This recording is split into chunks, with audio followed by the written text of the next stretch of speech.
creo que cuando un escritor se calla sobre los problemas, la angustia, las vicisitudes de su propio país, puede escoger una vida feliz, tranquila, vivir en su país sin sobresaltos, sin problemas, y a lo mejor pues su obra literaria no sufre mengua. En mi caso yo creo que sí, en mi caso yo creo que mi silencio no sería bueno para lo que yo escribo. Entonces yo creo que la literatura con consecuencia es la que yo he escogido, pues, y eso hay que asumirlo. Ujú. A lo largo de los años han habido muchísimos reconocimientos para su carrera, pero este viene de Costa Rica y también creo que viene por ahí uno de la UCR. Entonces, El lunes ¿qué? estaré en la Universidad Ajá, de Costa Rica y el martes en la Academia de la en la Lengua, que academia. me recibe también como miembro correspondiente. ¿Qué significan estos reconocimientos particularmente de Bueno, Costa esta Rica? es mi ciudadanía cultural en Costa Rica. Yo me he sentido siempre parte de este país. No me embalde, viví aquí 14 años. Parte de la obra cultural que yo creo que ya es un legado para Centroamérica la hicimos desde aquí, desde el Consejo Superior Universitario Centroamericano, desde EDUCA, desde los festivales culturales.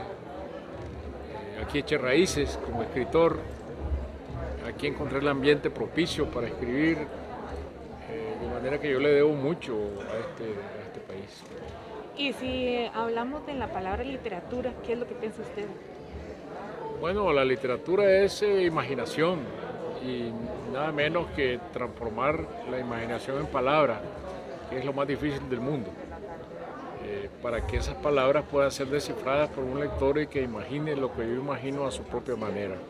De manera que esa es mi tarea, ¿no? Convertir las imágenes y la imaginación en palabras. ¿Y qué ha significado para su vida? Para mi vida ha significado todo. Realmente todo lo demás que me ha pasado en la vida ha sido consecuencia de mi sensibilidad como escritor. Y yo quiero ser recordado fundamentalmente como escritor. Los que vienen a tocar aquí a las puertas, no todos están en condiciones materiales buenas, eso es imposible conseguirlo, pero aquí han recibido acogida y yo tengo la confianza de que este gobierno va a seguir en esa misma política de libre acogida a los perseguidos de Nicaragua que buscan el refugio de Costa Rica, porque este es un país que siempre ha sido una isla de seguridad democrática en Centroamérica. Y igual que usted también están levantando la voz y dicen, bueno, no hay que tener miedo. Bueno, yo creo que eso que decía la canción que me llamó mucho la atención de Sheila, con las palabras de Francisco Ruiz Juviel, que le puso música a su poema, de que cuando no hay sol, los girasoles se dan energía entre ellos, eso es muy cierto, ¿no? Y eso me inspira mucho a mí, pensar, ¿no? Que el sol se oscurece, pero entre todos tenemos que darnos energía, cualquier país que estemos, pero sobre todo en Costa Rica, donde están los más. En España hay muchísimos, me he encontrado con ellos por todas partes, en los Estados Unidos, en México. Don Sergio, la situación pues, en Nicaragua, Daniel Ortega pues mantiene siempre a los presos políticos. Usted este reconocimiento, el honor y causa lo dedica a los presos políticos. ¿Por qué cree que Ortega todavía no libera a los presos políticos? Porque son rehenes. Está esperando seguramente un momento en que reciba algo valioso a cambio de los rehenes que están en su poder. Seguramente querrá que levanten las sanciones de parte de los Estados Unidos, que las alivien. He escuchado que están negociando, ¿no?, en privado con el gobierno de Estados Unidos. No puedo hablar de esas negociaciones porque no las conozco. La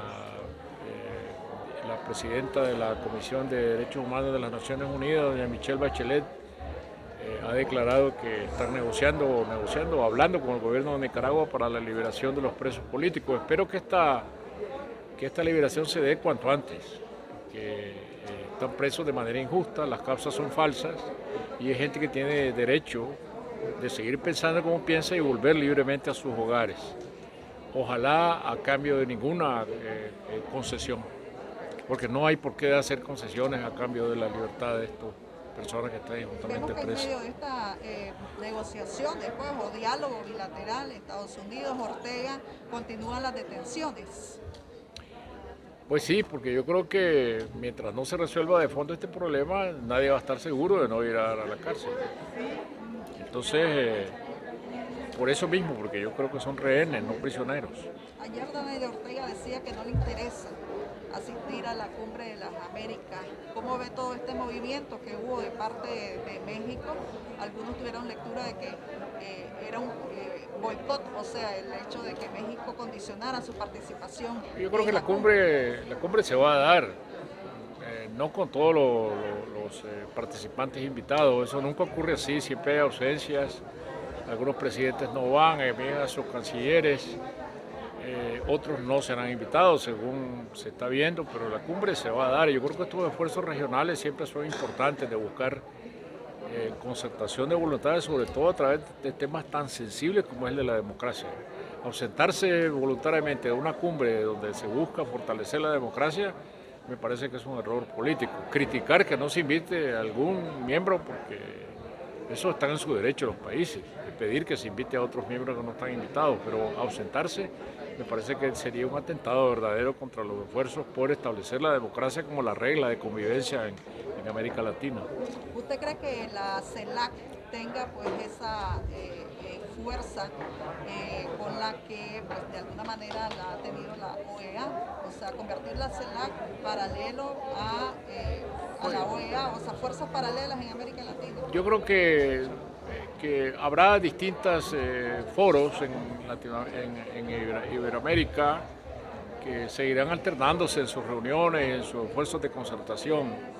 La CELAC, el Foro Iberoamericano, que también se reúne, tiene su secretaría en Madrid, la OEA, que no tiene por qué desaparecer a cambio de otro organismo.